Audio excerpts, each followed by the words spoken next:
பொதுக்காலம் 10ஆம் வார சனிக்கிழமை. முதல் வாசகம்.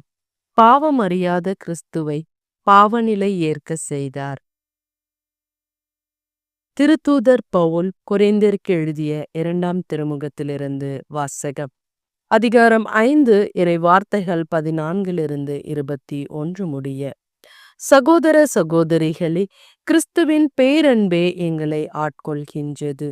ஏனெனில் ஒருவர் அனைவருக்காகவும் இறந்தார், அனைவரும் அவரோடு இறந்தனர். இது நமக்கு தெரியும். வாழ்வோர் இனி தங்களுக்கென வாழாமல் தங்களுக்காக இறந்து உயிர்த்தெழுந்தவருக்காக வாழ வேண்டும் என்பதற்காகவே அவர் அனைவருக்காகவும் இறந்தார்.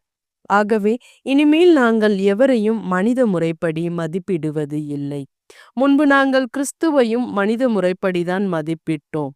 ஆனால் இப்பொழுது அவ்வாறு செய்வதில்லை. எனவே ஒருவர் கிறிஸ்துவோடு இணைந்திருக்கும் பொழுது அவர் புதியதாக படைக்கப்பட்டவராயிருக்கின்றார். பழையன கழிந்து புதியன புகுந்தன அன்றோ. இவையாவும் கடவுளின் செயலே. அவரே கிறிஸ்துவின் வாயிலாக நம்மை தம்மோடு ஒப்புரவு ஆக்கினார். ஒப்புரவு ஆக்கும் திருப்பணியையும் நமக்கு தந்துள்ளார். உலகினரின் குற்றங்களை பொருட்படுத்தாமல் கடவுள் கிறிஸ்துவின் வாயிலாக அவர்களை தம்மோடு ஒப்புரவு ஆக்கினார்.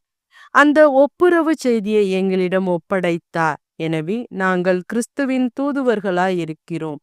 கடவுளே எங்கள் வாயிலாக வேண்டுகோள் விடுக்கின்றார். ஆகவே கடவுளோடு ஒப்புரவு ஆகுங்கள் என்று கிறிஸ்துவின் சார்பில் நாங்கள் மன்றாடுகின்றோம். நாம் கிறிஸ்துவின் வழியாக தமக்கு ஏற்புடையவராகுமாறு கடவுள் பாவம் அறியாத அவரை பாவநிலை ஏற்க செய்தார். ஆண்டவரின் அருள்வாக்கு. இறைவா, உமக்கு நன்றி. நற்செய்தி வாசகம். நான் உங்களுக்கு சொல்லுகிறேன், ஆணையிடவே வேண்டாம். மத்தேயு எழுதிய தூய நற்செய்தியிலிருந்து வாசகம். அதிகாரம் 5 இறை வார்த்தைகள் 33 37 முடிய. அக்காலத்தில் இயேசு கிறிஸ்து பொய்யான இடாதீர், ஆணையிட்டு நேர்ந்து கொண்டதை ஆண்டவருக்கு செலுத்துவீர் என்று முற்காலத்தவருக்கு கூறப்பட்டிருப்பதை கேள்விப்பட்டிருப்பீர்கள். ஆனால் நான் உங்களுக்கு சொல்லுகிறேன், ஆணையிடவே வேண்டாம். விண்ணுலகின் மேலும் ஆணையிட வேண்டாம், ஏனென்றால் அது கடவுளின் அரியணை. மண்ணுலகின் மேலும் ஆணையிட வேண்டாம், ஏனெனில் அது அவரின் கால்மனை. எருசலேம் மேலும் வேண்டாம், ஏனெனில் அது பேரரசரின் நகரம்.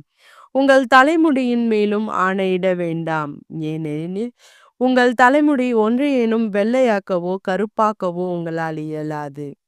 ஆகவே நீங்கள் பேசும்பொழுது ஆம் என்றால் ஆம் எனவும் இல்லை என்றால் இல்லை எனவும் சொல்லுங்கள். இதைவிட மிகுதியாய் சொல்லுவது எதுவும் தீயோனிடத்திலிருந்து வருகிறது. ஆண்டவரின் அருள்வாக்கு. கிறிஸ்துவே உமக்கு புகழ்.